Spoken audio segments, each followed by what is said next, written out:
નમસ્કાર મિત્રો, રાજેશ્વરા ચેનલ પરિવારમાં સ્વાગત કરું છું। આજે આપણે ખાસ ચર્ચા કરીશું મસાલા પાક એટલે કે આદુ અને હળદર એ બાબતનો આજે વિડીયો આપણે જોઈશું। આપણે આગળનો વિડીયો બનાવીને મૂકેલો હતો સહાય માટે, ઘણા ખેડૂતોએ જોયેલો છે। તો હવે સમય આવી ગયો છે એપ્રિલ અને મે મહિનામાં એનું વાવેતર આદુ અને હળદરનું થવા જઈ રહ્યું હોય ત્યારે ગુજરાતના તમામ ખેડૂતોને લાગુ પડે છે।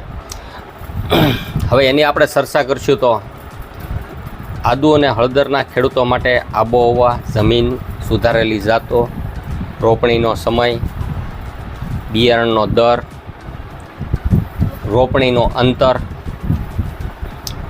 ખાતર વ્યવસ્થાપન, એમાં કેવા પ્રકારના ખાતરની જરૂર પડશે, પિયત, પાણીની વ્યવસ્થા, કાપણી અને ઉત્પાદન, આ બાબતની આજે આપણે ચર્ચા કરીશું। તો મિત્રો, આદુ એ મસાલા પાક તથા તેજાના પાક છે।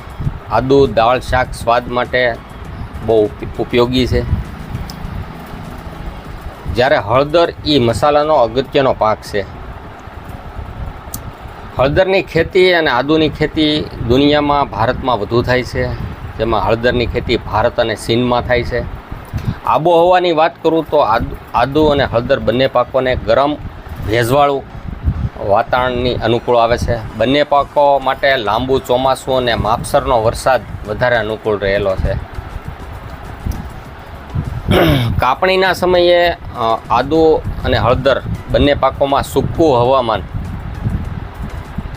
આદુ અર્ધછાયાવાળા વિસ્તારમાં સહેલાથી ઉગાડી શકાય છે। જો જમીનની વાત કરું તો બંને પાકોને સારા નિતારવાળી ગોરડુ અથવા મધ્યમ કાળી ભાઠાની કાપવાળી વધુ સેન્દ્રિય તત્વવાળી જમીન અનુકૂળ છે। પાણી ભરાઈ રહી તેવી અમ્લીય જમીન આ પાક માટે બિલકુલ સારી નથી।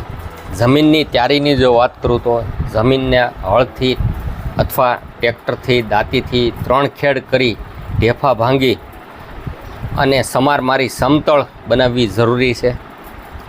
જો બિયારણની વાત કરું તો સુધારેલી જાતો, એમાં આદુની વેરાયટીમાં સુપ્રભા, સુરુચિ, સુરભી અને ગુજરાત રાજ્યના વિસ્તાર માટે એટલી વેરાયટી છે। આ ઉપરાંત બોરિયાવી, શામળાજી, નાડિયા, નારણ, કુડલી, સુરાવી, થીંગપુરી, રિયોડી, ઝાનેરો વગેરેનું પણ વાવેતર થાય છે। આ આદુની વાત થઈ ખેડૂત મિત્રો, આપણા વિસ્તારમાં એટલી તો વેરાયટી છે જ, છતાં આપણને કોઈ વધારે સારી લાગતી હોય તે એનું પણ વાવેતર આપણે કરી શકીએ। હવે આપણે વાત કરવી હળદરની, તો સુગંધમ અને ગુજરાત હળદર એક જે સ્થાનિક જાતો કરતાં વધારે ઉત્પાદન આપે છે, તો આપણે એવી પસંદગી કરવી। રોપણીનો સમય આદુ અને હળદરની રોપણી એપ્રિલ અને મે માસમાં કરવામાં આવે છે।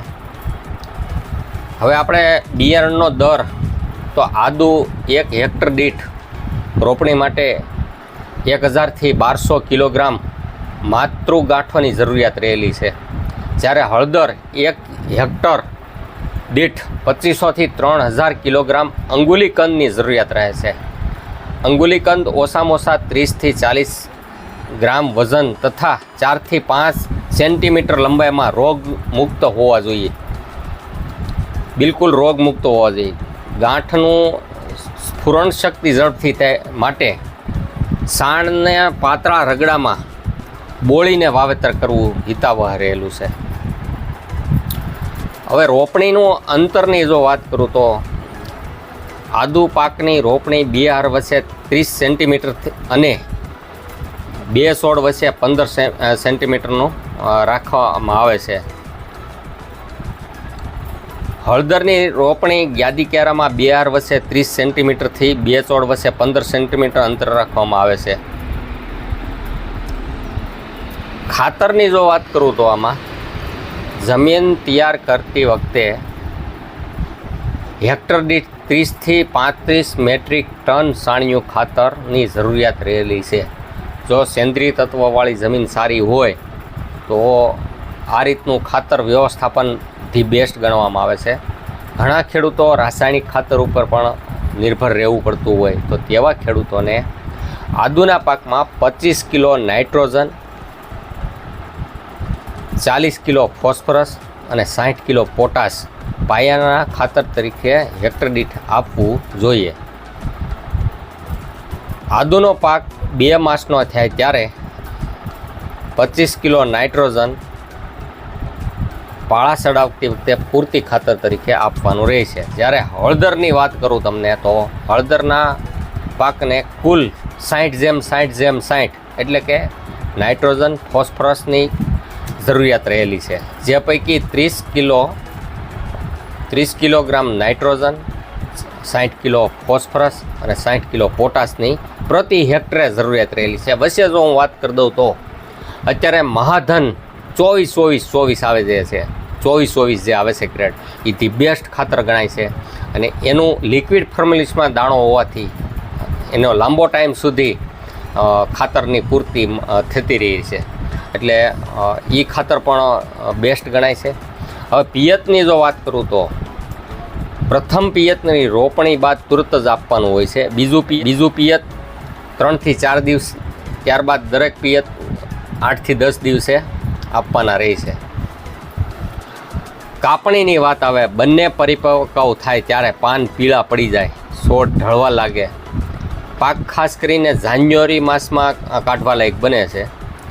હવે લીલું આદુ અને હળદર બજારની માંગ પ્રમાણે વહેલું પણ આપણે કાઢી શકીએ છીએ. જે 1 મહિનો વહેલું આપણે કાઢી શકાય છે. આદુ હળદર કોદાળીથી ખોદવામાં આવશે, જ્યારે ખોદતી વખતે ગાંઠો ન કપાય એની તકેદારી રાખવાની રહી છે. હવે મિત્રો ઉત્પાદનની જો વાત કરું તો આદુ હેક્ટર દીઠ 20 થી 25 મેટ્રિક ટન હેક્ટરે ઉત્પાદન આવી શકે છે. જ્યારે હળદરની વાત કરવી તો 20 થી 30,000 કિલો સુધી આવી શકે છે. સૂકી હળદર 30 થી 3,000 થી 4,000 કિલો હેક્ટરે થઈ શકે છે. આ સંપૂર્ણ માહિતી આદુ અને હળદર બાબતની હતી. આપણે આગળનો પણ વિડીયો મૂકેલો હતો, તો એવા ખેડૂતોને આ વિડીયો ખૂબ ઉપયોગી થાય. ધન્યવાદ સાથે રાજેશ વોરા.